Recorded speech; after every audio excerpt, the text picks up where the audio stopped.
বিয়ে বাড়ির দ্বিতীয় পার্ট নিয়ে চলে এসেছি। তো সেদিনকে ছিল গায়ে হলুদ। প্রথমে নিজেকে দেখে নিলাম, তারপরে দেখিয়ে দিচ্ছি বিভিন্ন আচারের জন্য যেগুলো লাগে গায়ে হলুদে। এরপরে আমরা কিছুক্ষণ নাচ করে নিচ্ছিলাম, যেটা বিয়ে বাড়িতে মাস্ট। তো নাচ করার পর এখানে হচ্ছিল কিছু ভিডিও শ্যুট, কিছু রিলস শ্যুট হচ্ছিল।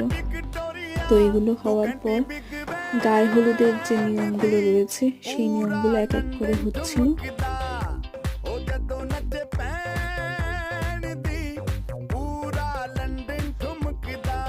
বিভিন্ন রকমের নিয়মের পরে গায়ে হলুদ হয়ে গেল।